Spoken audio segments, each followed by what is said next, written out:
Manchester City is not the same of last season. I can tell you that. True. And for them to win this year, they have to really bring their A game. Transit TV, welcome back to the show. I have the main guys here, regular guys. We're back to the show. Chelsea has won the game. Their fans are back on the show. We have Bados from California. Though we don't have Chelsea on the schedule today, but we had to squeeze him in because it's been a long time coming for Chelsea. Yeah, we're going to run through the English teams in UCL, in Champions League this week. It's been mixed feelings for English fans in the Champions League this week. The week's games were just rounded up.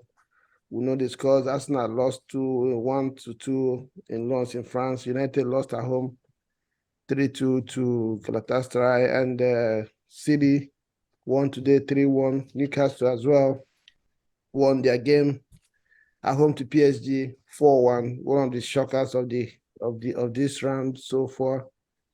Yeah, we are here today to look at these games, run through them, and try to dissect and unpack how these things happened. I know Shaba with Coach Tenny apparently just finished a meeting now. So let's hear what excuse Ten Hag has this time around for the continued United debacle. And it seems nothing is working for United at the moment. Shaba, talk us through what did you? I know, man. You're used to me asking you this question, and you almost have your answers ready. But this time around, is probably the different ball game. At least United scored 2 goals. But for me, just as I've been seeing them, they find it difficult to stay in a game for 90 minutes. They always, either in the beginning, they're fan wanting, or towards the end of the game, they collapse. What do you put this one to, this week? Very simple. You're playing the players out of position. Once again, he put Amrabat left back, and once again, Amrabat was like a saltwater fish in fresh water. Honestly, I'm starting to sound like a broken record, right? Because week in and week out, it's the same thing. United goes there, a bunch of talented players, and it looks like as if we're just sending these guys on the field and telling them, go play football. There's nothing, no tactic, there's no identity, it doesn't seem like there's any plan. You just say, hey, Rashford, you're a striker, move up front. Bruno, you're a midfielder, go to the middle. Varane, you're a defender, stay in the back. It doesn't seem like there's anything that is being told by the coach to the players that is making sense. Mm-hmm. The game against Crystal Palace, we dominated that game, 78% possession to 22% possession or thereabouts, and we still lost the game, 1-0. Mm-hmm. The game against Galatasaray, from the stats I saw, and funsho, you could probably back me up on this, they hadn't scored an away goal. Well, guess what? There's a United team for that. Galatasaray had never won against an English team in Champions League. I was going there. There's a United team for that. So it's very sad what's going on with my team. And I'm a fan. I'm not a fanatic. And that's what makes me able to actually think logically, as opposed to just consoling myself and saying it's going to get better. Mm-hmm. It's not going to get better with this guy at the helm. It's just not going to get better with him. Yeah, but the problem right there, I don't ask this the last time too, is, if United in the recent history, they seem to find themselves in this same situation. Is it that they keep making wrong decisions, or don't you think that this time around they should stick with this guy and see how this, like Arsenal, for instance, at some point we are 12th on the table with Arteta. And look at what is going on today. They're doing better, and it looks that everything is heading the right direction in Arsenal. Don't you think United should do the same and probably give Ten Hag a little bit more time? I know Arteta didn't have the signings the first year he arrived. He had to deal with what he made there, work with them with a year or a couple of years, then start, getting new players to what he wanted. But Ten Hag, from onset, has been supported. He got players first season, second season, also got players. results are not going their way. Sometimes it takes a little bit more time for these things to blend in and start working. Sometimes it does. It's either you don't see anything, from that direction that shows you that this guy is the right man for the job. And if that's the case, where do United go from there? So, like you said, with Arteta, he didn't get the signings, right? Manchester United has supported this man with almost $500 million in 2 years. And more importantly, he has gone for players that he's familiar with. Almost every single player he signed, minus Rasmus and Casemiro, if I'm not mistaken, and the left back, Malacia. Every other single player he signed, he has either coached them or he has been in the team when these guys were on the team. So he's very familiar with every single player. So why are you still struggling, right? And you can't compare Arsenal to Manchester United because it's not apples to apples. Arteta came to a team and he had to take away the big guys like Ozil and he sold, if I'm not mistaken, Ozil, Aubameyang. Like there you go, those big guys, because he needed the younger guys. That's who he wanted to groom to the talent that he's looking for right now. Ten Hag, on the other hand, comes in and he's already been given the resources to go get the talent, and he's plunging on these big players. Anthony, 100 million. Onana, 40-something million. Mason Mount, 60-something million. Højlund. And yet, Højlund, I'm actually going to give an exception to that because he's younger, he's young, and Højlund does look like he's going to be a really, really good signing. Yeah, I was going to get on. Yeah, he looks like he's going to be a really good signing. So I can't say that I want to give Ten Hag time, right? Zlatan actually had an interview. I don't know if you got a chance to watch it. With Piers Morgan. With Piers Morgan. Yeah. About Ronaldo. Pretty much word for word what I've been saying is what Zlatan said. When Ten Hag was at Ajax, he was very successful. Out of the 4 years he was there, he won the league title 3 years. And that's because Ajax had small players that were looking to make a name, or they had players that were looking to revive their career, like Dusan Tadic, Daley Blind, was that guy that came from West Ham, that is now with Dortmund, the Cameroonian player that couldn't score to save his life at West Ham. Like, these are the players that he was able to now finally get together and give him a game plan. I believe that Ten Hag knows what he's doing. I believe he's a good coach. I just don't believe he's a manager. You have big egos at United. The way you treat an up-and-coming talent is not the way you treat an established talent. Look at Rashford. Rashford had his best season last year, scoring 30 goals in all competition and having a bunch of assists. And this year, Rashford is about as selfish as they get. You can't tell me that Ten Hag hasn't gotten in his ears and told him, hey, look, you have Erling Haaland on the other side of Manchester. You need to be more like Erling Haaland and score more goals. And that's why Rashford is being this selfish. So you can't compare apples to apples when it comes to Arsenal and Manchester. Ten Hag, you can't give him any more time. He's gotten plenty of time, plenty of money. He needs to either fix it or ship out. Yeah, but I don't know if I hear you there, Shaba, because I know how you feel, because I mean, trust me, Arsenal hasn't won the league yet. It's in Champions League, but at least we look better. For years, we are going through these kinds of stuff, or sometimes you don't even know who to blame. So, but I don't know if you had time to look at the game. Like Shaba rightly mentioned, Haaland was a monster of a player in that game. I think he scored 2 goals, one was disallowed. He showed 3 goals, actually. 3 goals, and one was allowed. The other 2, stood. He got his goals. He looked like a player that has eye for goal. He was ready to fight. United actually took the lead twice in that game. And going by that, you wouldn't say they really played bad. But I mean, just like the story has always been, somehow they just can't stay in the games. Looking in from outside, do you think who do you hold accountable in this one? Is it that Ten Hag, after you took that lead, should have, knowing what's going on with the team, should have set them up to, okay, let's just try and see out this lead? Or do you think it was just the doggedness of Galatasaray, the fearlessness they approached the game with, or just the players of United right now?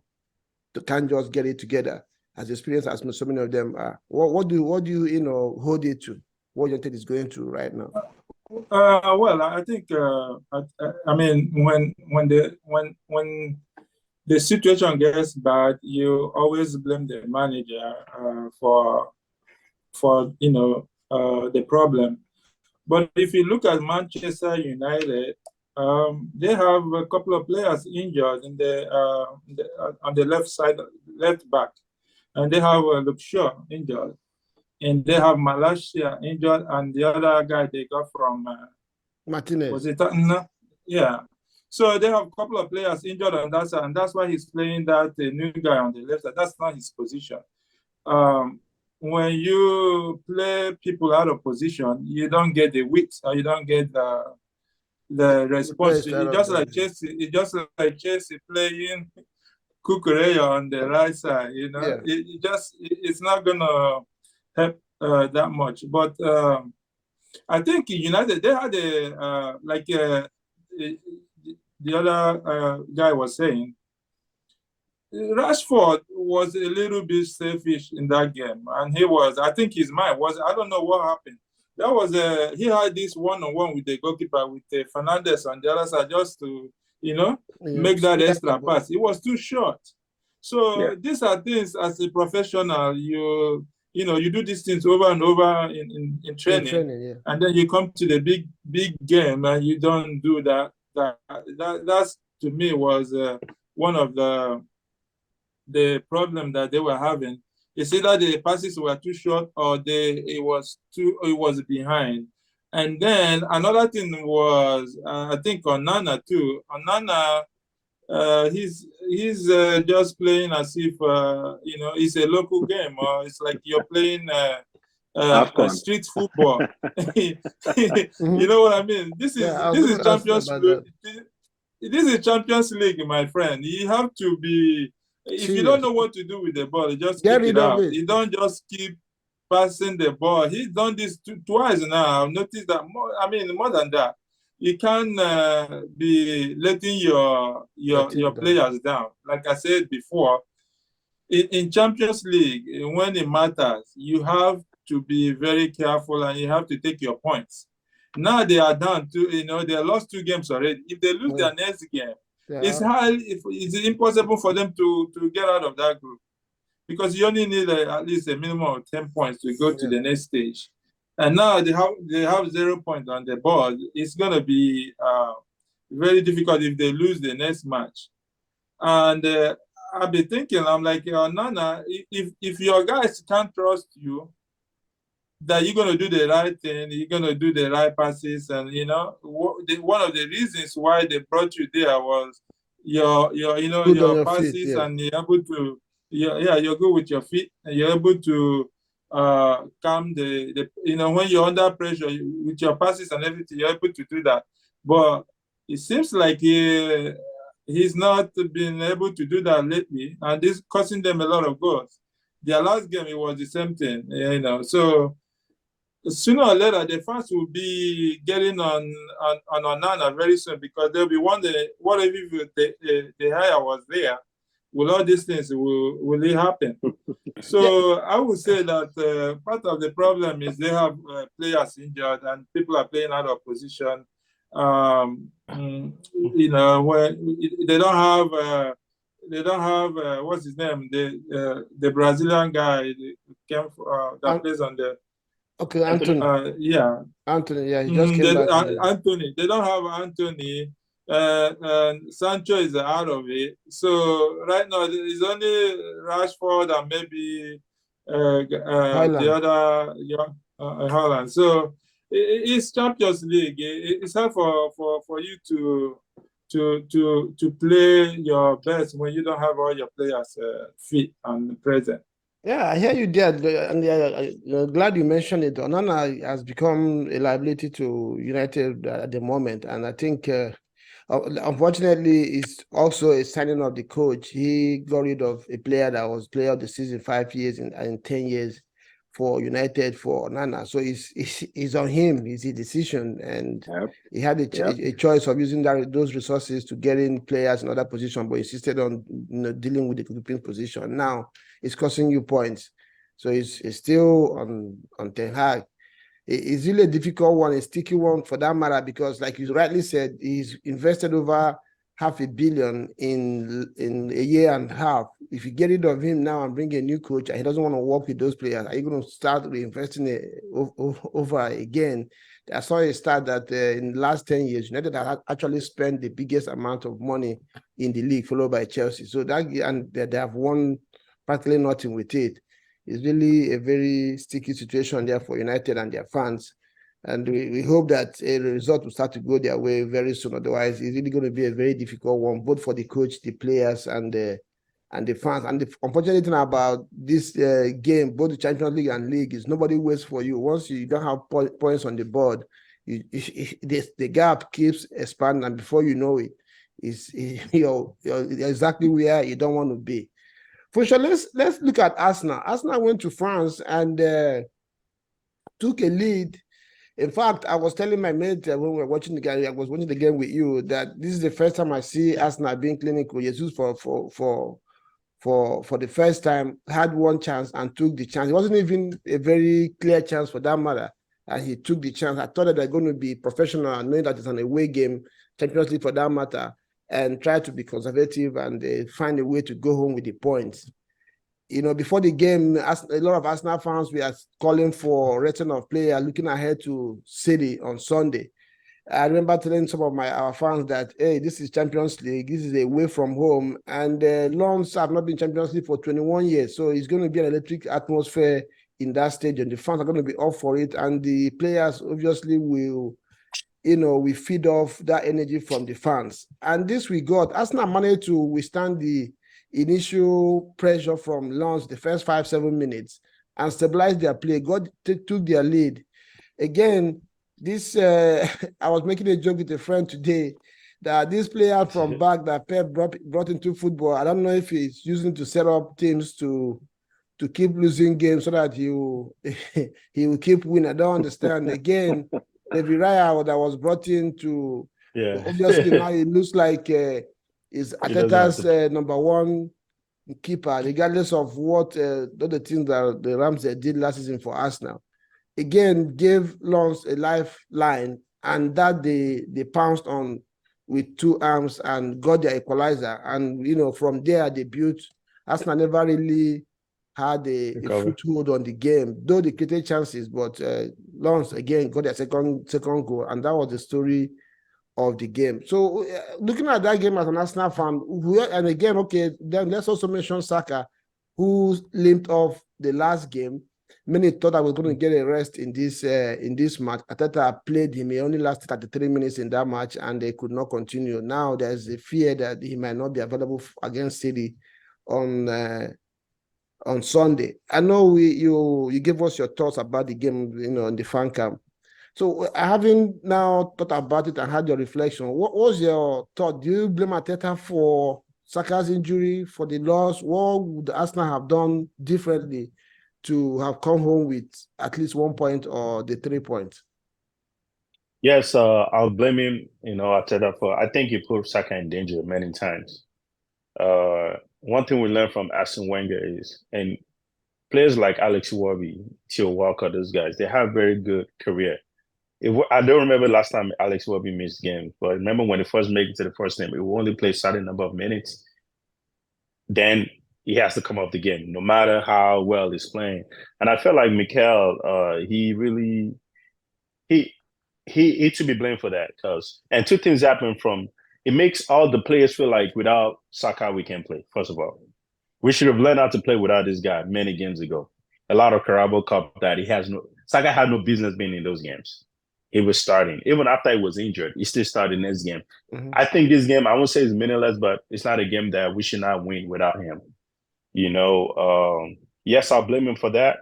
A 21-year-old, whatever, I'll hold the Saka again, playing that many minutes. It's almost 90 minutes every game. That was a lot for him for I a think he has career. played 84 consecutive Premier League games now for I Arsenal. heard something about him Arsenal. having the record, doesn't And he? he has the record. He has the record. Yes, he Yeah. has the record. Up until the last game that he missed. I'm sure if he had a chance to play him in that game, we would have played him too. Now here we are. We're in trouble, right? We have a big game coming on Sunday. One thing is, even though you can say we should have to win without Saka, but Saka's presence put fear in play into other teams. You give him the ball, and you have to understand the reason why he's having so much assist is once he get the ball, 2-3 players come to him. Somebody's wide open. You probably pass the ball back to Odegaard. The next thing is Jesus or somebody else is wide open. Or it goes back to the left, Martinelli scores or Trizak. So we're going to miss a lot of that because if Saka is getting the ball and put 23 players, right? Now they're short, 1 or 2 guys. We can score. Yes, so I'll blame him 100%. And now the damage is done. Now, what does the injury mean for us? What does it mean for Saka himself? Because I think Arsenal hold their players something good. We hold them the best career, first of all, and a very positive environment to play football in. I don't think Arsenal has positioned themselves in looking out for this young player, a very young talent. And looking at Messi and Ronaldo, these guys are getting older, right? We should position players like Haaland, Saka, and those guys to be the next big players and support them with good players, rest them well. Exactly. Arsenal we don't get a lot of favorable calls from referee. The referees are not protecting Saka. We saw that all last season and the season before. Every time this guy he's a superstar. Every time they touch the guy, that should be a call, but the ref are not going to call it. And we hurry to ourselves to save the young man and help him. I hope this injury is not a long one. But the worst case that I also blame Arteta for is, if you're going to play these guys so much, do you have a backup? Do you have somebody just as good as him? I don't think we had that, and we saw it in the last game. As soon as Saka left the game, we lost possession. And we were playing like them, they were playing like us. You know, they started the game very well already, the first 10 minutes, because they were at home. Mm-hmm. And they didn't score until we scored. Then they got a goal, right? Then they came back and got a second one. And it was a wrap for that. And everybody's putting hands on their head. Now, I saw it coming, right? I did. I saw it coming. I know it's a matter of time before these young men have to go out. I'm praying it's not something that will be a season-ending injury like we saw for Gabriel Jesus. And not only that, we already flirting with injury with Gabriel Jesus, Trossard. Declan Rice left the game for back injury. He came back. Is the back injury healed? We don't know. Saliba missed a lot of games for the back injury last season, right? If we're dealing with the same situation right now, we don't know. I'll blame him. I think as a coach, you have to manage team for longevity of the season, right? Of the career of your players. So the Champions League that he played, that was okay to play this game, right? And he got injured.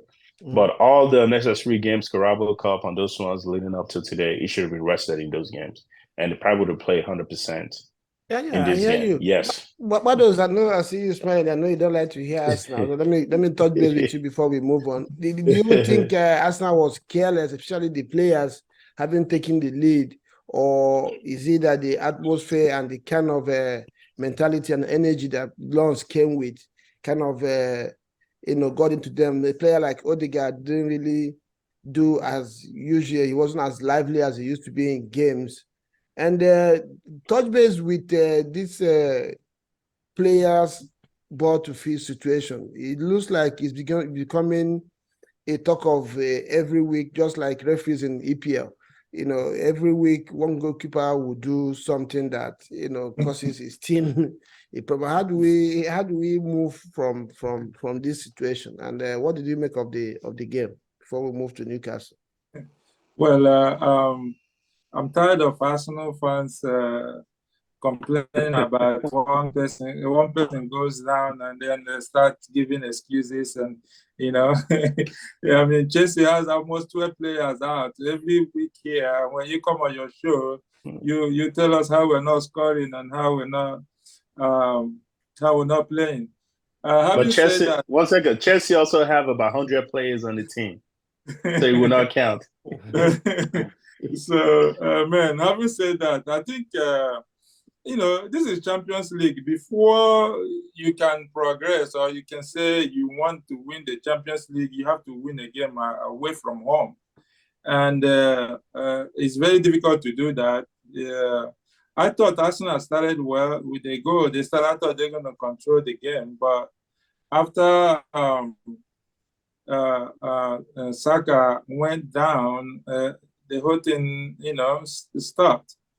But it's an away game, and the pressure is always there. The fans and Lons, they play with physicality that Arsenal couldn't match with. Those guys were ready to play. I checked, and they said they haven't been in the Champions League for 21 years. 21 years, yes. So if you want to impress your fans, you have to play, and you want to play against big teams like Arsenal when they come to town, and that's what they do. Because when you play, it's most likely people are watching, and by next year it could be sold for 100 million. You know what I mean? So when you play big teams, you have to bring your A game. So what they did was to match. They were physical, and I thought Arsenal could have controlled the game more. Like you said, the pressure was too much, and then Saka went down, and everything changed. Like I told you last season, the problem Arteta has is he likes playing the same players every time. And I thought he was going to learn from it.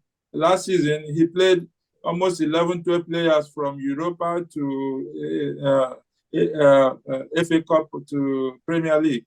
There was no changes. Every week you will see same players, and it's a lot of games for somebody like Saka playing consecutive games for 84. That's too much, and you wonder what is Arteta should have changed some of players to give them minutes. Somebody like Eleni is even out of the equation. He's been injured since last season. Actually, in terms of that one, I think Arteta has improved on that. He's been using the player. The only player that he has failed to rest is Saka. Even what's his name? Saliba got a rest the other day. He's been, Gabriel Magalhaes didn't play the first 2-3 games of the season. He's been doing better in that aspect of using the entire squad, but it's just Saka. I don't know if when it comes to your forward players, he's only been playing Saka and Martinelli, and Martinelli has been out for almost a month. He's not been playing. I mean before. I don't mean. I know he went down against what game was that?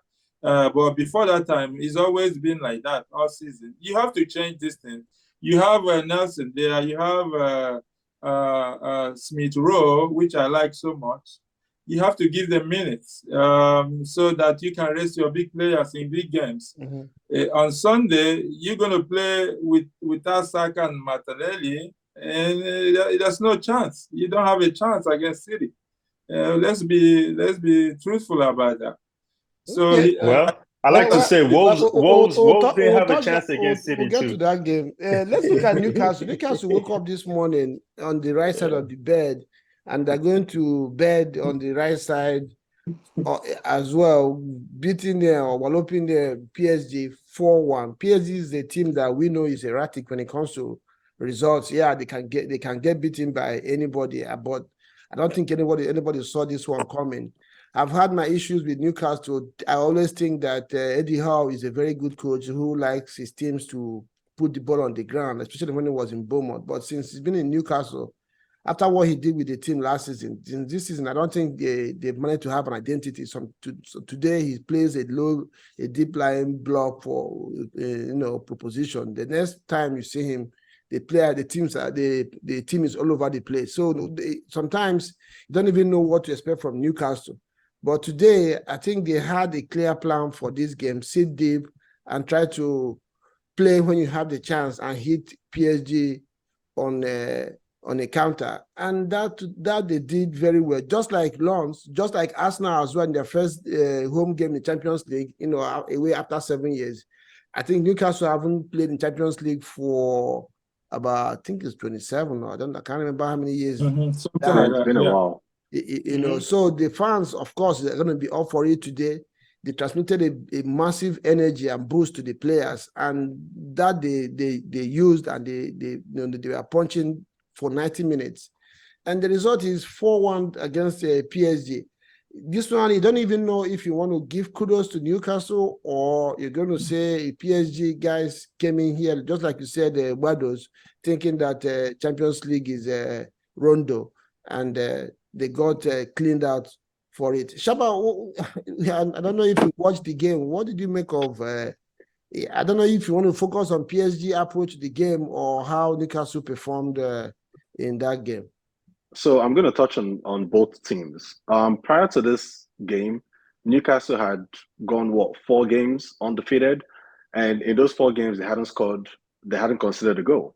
So they were going on almost 500 minutes without considering a goal. And I think the most underrated pairing of centre backs in EPL is that Newcastle centre back of Fabian Schär and Sven Botman, right? However, if you watch the game today, PSG actually played very well. They dominated the game. Yeah, in the beginning. Yeah, but they just couldn't find the net to save their lives. PSG today had a defense and they had an attack. They didn't have any midfield. No midfield. And I've always been a fan of midfield. Games are won in the midfield, right? Because that midfielder is one that's going to look up and distribute that killer pass. Or he's one that's going to track back and save and have that goal line saving defense. Clearance, yes. There you go. You had PSG playing Dembele, Kolo Muani, Mbappe, and Ramos. You have 4 strikers that don't track back. How did he expect that he was going to win this game against a Newcastle that was already informed, that hadn't considered a goal, and that were playing their 4th Champions League game at home in, like you said, almost 2 decades. So it was just a perfect what's what I'm looking for. Perfect for Newcastle. Exactly. Everything was just tailor-made for them today. Isaac was firing. Miguel Almiron looked like he was fighting for a contract. Bruno Guimaraes was just, it was a perfect storm for Newcastle to win today. So it's a little bit of both. Newcastle's midfield did an excellent job. And did you see that last goal? I mean, this was in the 86th minute or so, and Fabian Schär came, won a hard tackle from one of the PSG players, made himself available, got the ball, and scored a howler. That's determination. That shows you that Newcastle wanted it more than PSG. So it was just a little bit of both teams. PSG not giving enough, Newcastle giving too much, and that's why the result was what it was today. Yeah, I was looking at Mbappe. That's why I love Arsene Wenger and Ferguson. They always have this philosophy: if a player doesn't want to be here, just get rid. Yeah. There's no point forcing a player to be in a team. In the last 2-3 seasons, it's always been Mbappe is leaving, Mbappe is Real Madrid. I don't know what PSG are doing with Mbappe. Today, he looked like a player that was not interested, that doesn't care that much. In there, he tried to run around a few times, but it doesn't go his way. He's just, like you said, I think the second goal, the third goal that PSG conceded, he couldn't help out his left back. And the guy was exposed. He can't let a right back like Trippier to have that kind of space. He will always have a way of picking out a pass. Then let's touch on this, what I said before about Guardiola and playing out from back. Again, PSG today gifted the Newcastle the first lifeline. Now, not from the keeper, but from their captain. I mean, Newcastle has pressed you into your box. There are about 3 or 4 Newcastle players in and around PSG box, and they are ready to, pounce on you. You have this ball, everywhere is closed. I don't know why. What's his name? This Brazilian defender, their captain? Marquinhos. He couldn't just get rid of the ball. He's still trying to ping a pass behind Isaac, and that was the end of the story. It was in the back of the net before they knew it, and that was how Newcastle set the tone for the game. And so where do we draw the line between safety and I understand the philosophy behind playing from back is to soak your opponents towards you and break them. But there are players that have those talents to make those passes. I don't know if these coaches work these things out, because when I watch Arsenal, I see a pattern. There is, as in certain phases of that playing from, but there are some players they want to have the ball. If it's the other ones, most time like Gabriel, he's improving on it now. But before, if Arsenal is pressed into that situation and he has the ball, he always gets rid of it because he doesn't have the talent to, break lines. Zinchenko is one of the players that we know with him, he can always be. But in a high game, like you said before, but those in a game of Champions League like this, you don't toy around with ball in front of your 18, and this is what happened today. So where do we go from here with this? Every other game, you see this, you see teams concede goal because of this philosophy of trying to play out from back. I mean, if you watch the Man U game, that's what gave Casemiro the red card. Was Onana tried to kick the ball out, handed the ball literally to the opponent in the 18-yard box. And Casemiro, being a player that does not understand when to pull out and when to go in, went in for the hard tackle, despite the fact that he was already sitting on the yellow card. Now, I'm not saying it's his fault. I'm just saying you have a plethora of experience, right? Why go in like that? I don't know. But it's definitely the flavor of the month. I mean, when in the World Cup, when Rigobert Song sent Onana home because Onana didn't want to kick the ball out, everybody blamed Rigobert Song, right? And now that it's actually affecting the players, they're now talking about how they can make it better. No, so right now, it's good you mentioned it. Remember, we were talking about this in the World Cup. I told you guys that the coach has his philosophy. If that's how he wants to play, if the keeper doesn't fit with how he wants to play, then the keeper can go. It's not a matter of fight. The issue is that your profile is not a profile because the keeper, the coach has seen that he doesn't have the players to play how you want to play. And you as a keeper is giving you an instruction. Don't do this with my defense. And you keep doing it and he sends you home. But because, most times, because Gibson has not made his name as a coach, a lot of people think that he was wrong. Nana has played in Ajax, he's playing in Inter Milan, he's a big player, allow him to express himself. So I think even the Guardiolas of this world will also, I've seen Ederson make clearances. I've seen Akonji, play long balls. Sometimes when you are pressed into that kind of situation, get rid and, then you better safe than sorry. Exactly. So I don't know. PSG just set themselves up today, like you said. It played 4-2-4, and the two is not even that these are established midfielders. These are young, but the eldest among the two of them, I think, is 20. The other one was 17 or 18. I don't know how he expected those two boys to deal with Newcastle. I don't know if PSG even did a scouting report on Newcastle, because Newcastle is ordinarily a very energetic team. These guys fight for a living. Sometimes they come into a game, they don't even play. They just play dirty for 90 minutes just to stay in the game. They went to AC Milan and got was it a 0-0 draw, 1-1 draw? Yeah. And you expect them to come at home and just, let you run away with the 3 points. I don't know what Enrique was thinking going into this game. Well, he has got what he's, and like you said, now they're lucky they won their first game, 3 points. Newcastle now is leading that group, a group I would call a group of death. Group of death will not make it from that group. Now they have 4 points. PSG has 3, and AC Milan, I think is 1 point or so today.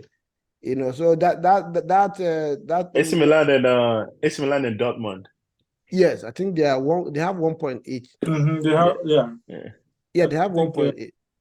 Yeah. No, AC Milan has 2, then Dortmund has 2 points because they drew their first game again. So it's really looking good for Newcastle. All they need to do now is try to win their next game, and they have 1 leg into the knockout stage. So then the last one that has to do with, I think this team this midweek was City away to RB Leipzig. They went in there, and sometimes the results don't tell the whole story. I mean, as at the 32nd minute into that game, into that game, it was still 1-1, and the game ended 3-1. So if you didn't watch that game and see the result, you would think that City went in there, did business, and came out. But for a long haul in that game, it wasn't easy for City. It took them time to even get their goal. These guys stayed in the game and gave them a true fight. Like we have said, in Champions League, it's not easy to win away from home.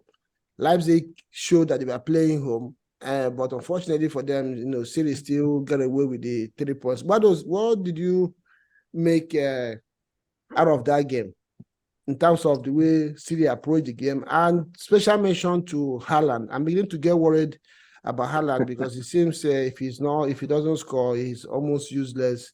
City's playing him. I mean, a lot of teams are studying players right now. When you play City, opposing teams, they go do their research and see what they are doing. I thought going in, there was no way City would lose that game because in the last I think it's been in 32 games, they only lost 2 in the group stage. So I thought there was no way they were going to lose. But man, it was a very tough game for them. They were, the Leipzig tried to break them down. But, like you said, if you didn't watch that game, you wouldn't know that the game barely just in the last few minutes, that's when the Doku and Alvarez, So I think, like I told you earlier, this season, I watched the first game Manchester City played against Sheffield United. It should have been a draw, but somehow they came out with 3 points. Barely the last the last kick of the game. The Manchester City is not the same of last season. I can tell you that. True. And for them to win this year, they have to really bring their A game. And I can't wait for them to play Chelsea because that's the kind of teams I want Chelsea to play. Arsenal, Man City, people that play open football. I don't like people that be on the low block and then try to do a counter attack. But having said that, it was a very interesting game. But at the end of the day, what matters is the 3 points. They got their 3 points away from home, and they are moving forward. Yeah, Funsho, let me ask you. I know there's this talk that Pep Guardiola doesn't mess around. If you don't do the job, you sit on the bench. I've watched Haaland for some time now. He's not been doing the business for City. Meanwhile, on the other hand, Alvarez is beginning to look like a piece in the puzzle that cannot be missed. Either he starts or he comes from the bench. Either he has an assist or he scores a goal. I don't know if it's beginning to look like probably at some point Haaland might be dropped for Alvarez. Look at the kind of goal the young man scored today, and that goal opened the game up for City. If out of nothing, from nowhere, it wasn't even a chance. He opened his body and lofted the keeper perfectly and scored the goal. So if you are Pep right now, how do you manage Alvarez? Because the young man needs to feel, I'm not going to say he doesn't feel loved, but I mean, every player wants to be on the pitch. So is it like Pep doing what Arteta is supposed to be doing? Is he giving the boy rest and building him up, or he's making him know that Haaland is the main man, regardless of what his outputs are? How would you handle that if you are in Pep's position? How do you rate Alvarez? Okay, first of all, I like to say the problem that Manchester City have with Alvarez and Haaland is a very good problem. Very, very good problem, Exactly right. I wish many teams can say, if one guy go down, don't worry. For the striker, and someone said it, one of the commentators said it during the game, it's like strikers are becoming the real bread. We can't find guys that can score anymore consistently. We can't find Henry, we can't find those guys anymore. So here we have Haaland. I'm not worried. I think Manchester City is actually built to play without Haaland. Look at them whole last season. The guy actually may not even be involved in any play, he doesn't defend, but just give him that one chance that you need to win the game, and he will put that ball in the back of the net. And give him another chance, and he'll give you another one. And give him another chance, and he will score again. And and the record his record has a lot to show. 7 matches and 8 goals already and 1 assist. I'm not worried about this guy. If anything, Alvarez can go if he wants to go. Right. Haaland is a player that you're going to keep. At a very young age, he scores so much. But that's just how City play with Haaland. They just let the guy roam and stay outside. The only difference here is they miss KDB, who always feed this guy. And KDB is very good with passes that he always put the ball where it's very convenient for Haaland not to do any work at all, but to tap in or use a header or one body part to touch the ball. So I don't think you want to bench Haaland just because he's not performing 1 game or 2. They might turn around and score 4 goals tomorrow. I mean, not against Arsenal, because I hope that's not going to happen. But he might turn around and score 4 goals. But I think so far this season, he's the highest goal scorer in the Premier League. And now with Harry Kane out of the league, he's going to remain so. I can't even think of what player can be behind this guy. It was going to be, it might be Rashford, but Rashford doesn't have common sense right now. So it's him. And you look, exactly. And something that Pep said last season, there was one record that Haaland would have broken. That's Messi's record. And Pep said, I don't want him to break it yet because I want him to have something to play for. Right? You look at Haaland right now, he's all the way up there. No one is close. Maybe he doesn't have the challenge anymore. But I felt like that anytime when the time comes to turn it on, he would turn it on. Yeah. Manchester City is a team, it's not about Haaland alone, right? We didn't see him, he's good at Dortmund. We didn't see him do this well, right?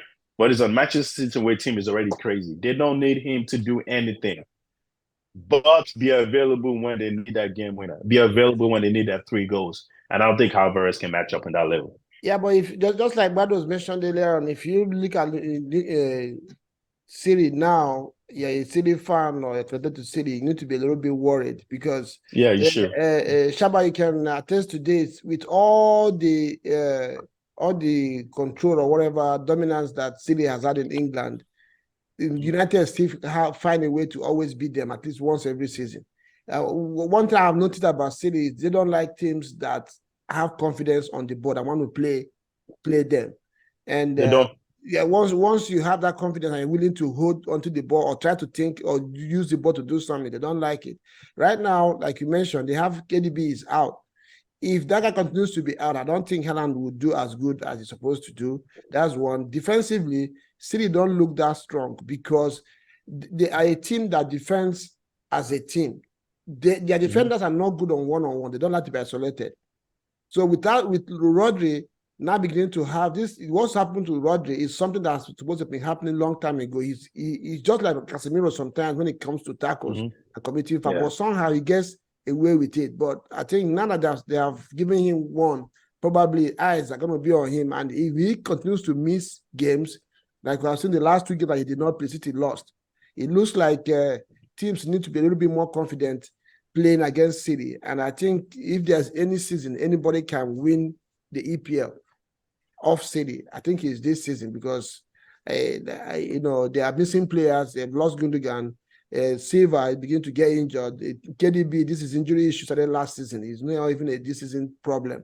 So we don't even know how long that's going to be. Foden, for me, fantastic player, but it doesn't look like he's interested in the defensive side of things, which is why I believe Pep don't play him as much as people will want him to play. He can make things happen in the final third, but defensively, like the goal they considered over the weekend, he was pressing Neto.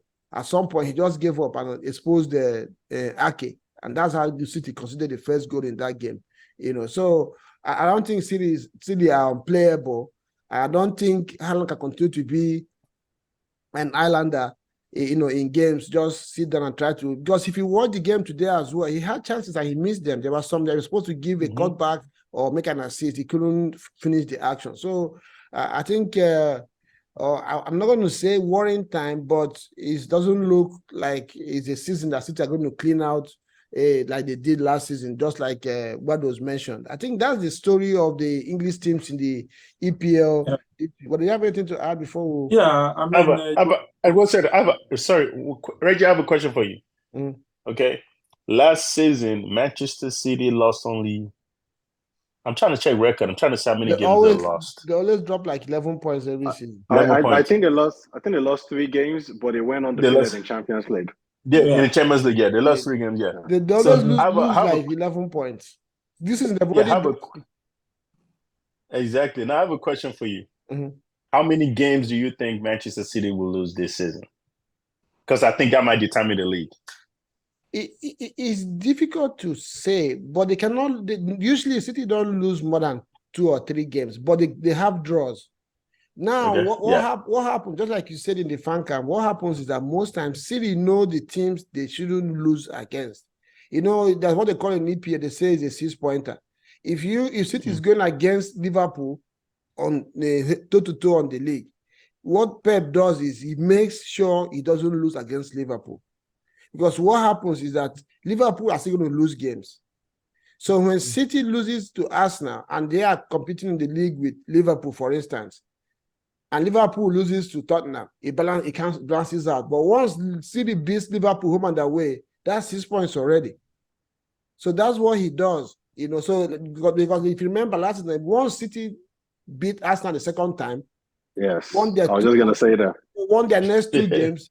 They lost the next 2-3 games because at that time he knew that Arsenal is not going to come back because Arsenal also lost game and they're not playing City again. So if they don't play City again, they can't come. So I think Guardiola has worked out how to to play the league.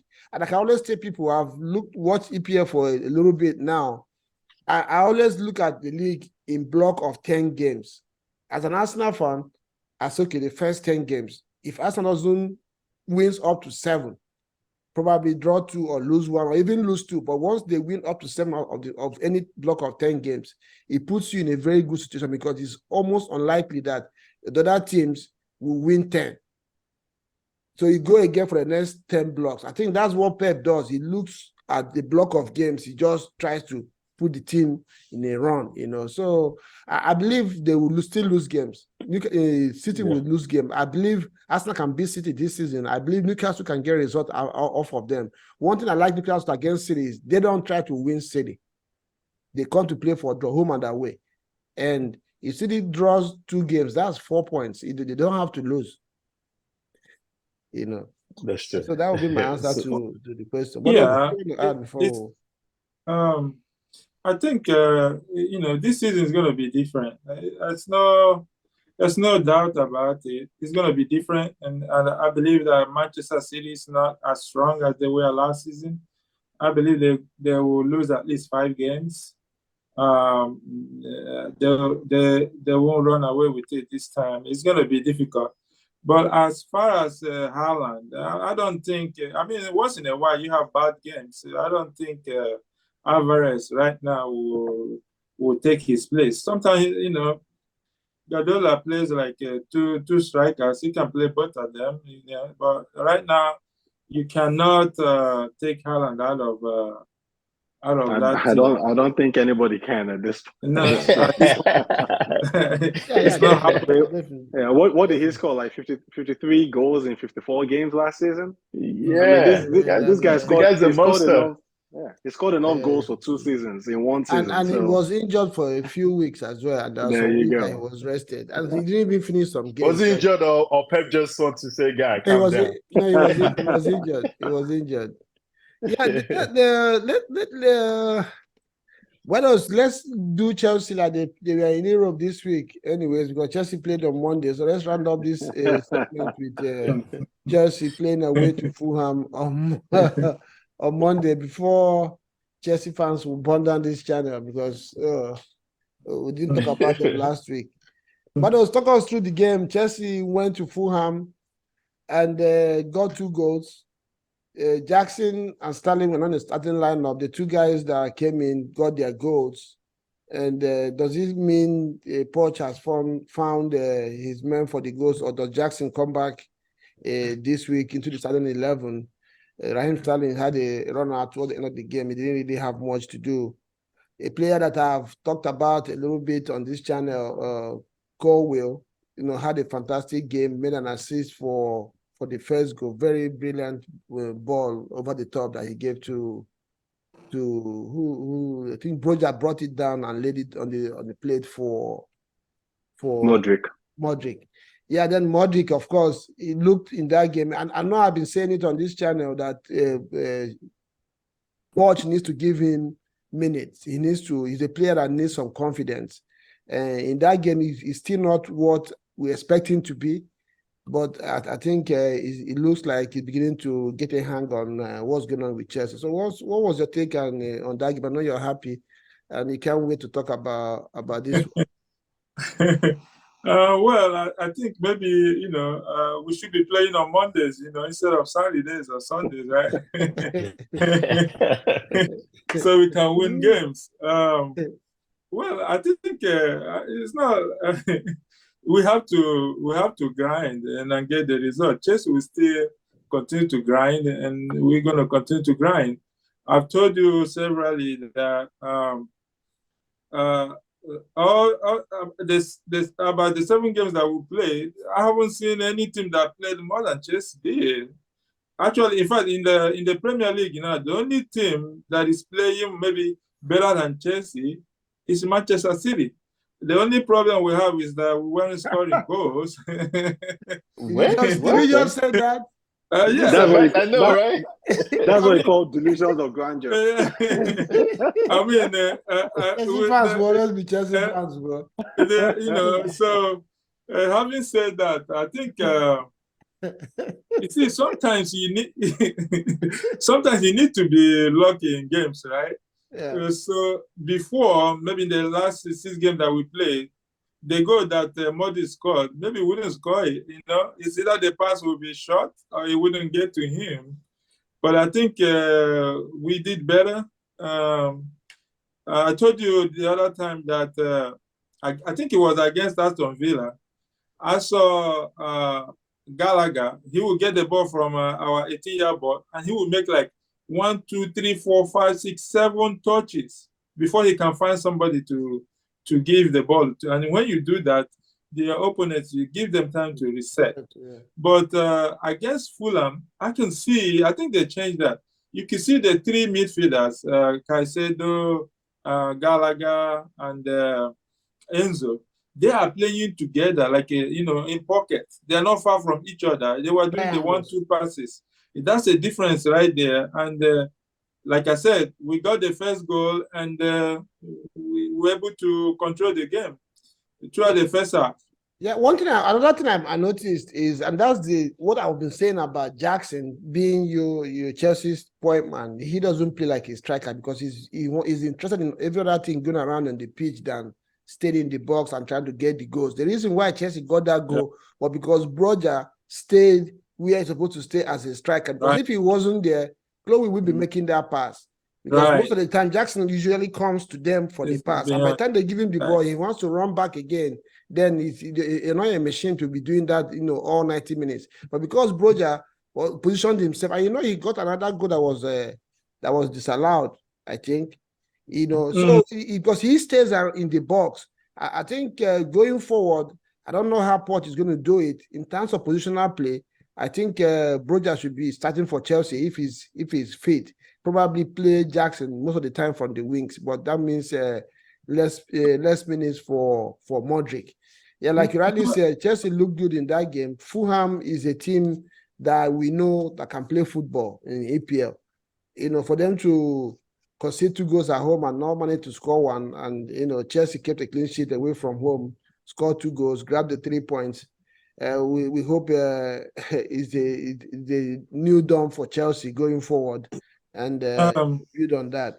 Yeah, based on the game, based on what I saw, I think our next game on Saturday against Burnley, Poch should play Broja, because he has the experience. He played in EPL, and I like his movement. He missed a couple of chances, but that's the movement you want to see in the box, for a striker, like you said. I would like him to start the game. I don't think, because he had injury, he's not going to play 90 minutes. I would like him to start the game, and then down the line, Jackson should come in and with his pace and strength, and then finish the game. And that's a game that we need 3 points. And we have to win that game if we want to be. You need all the 3 points that you can get, bro, because you're already no. I mean, it's one game at a time. They're saying he was injured from the last game. Is that true? No, Sterling played. Yeah, he got injured. Amado, bro, he was injured again. No, he wasn't injured. It was a precautionary. I think it was a knock or something like that.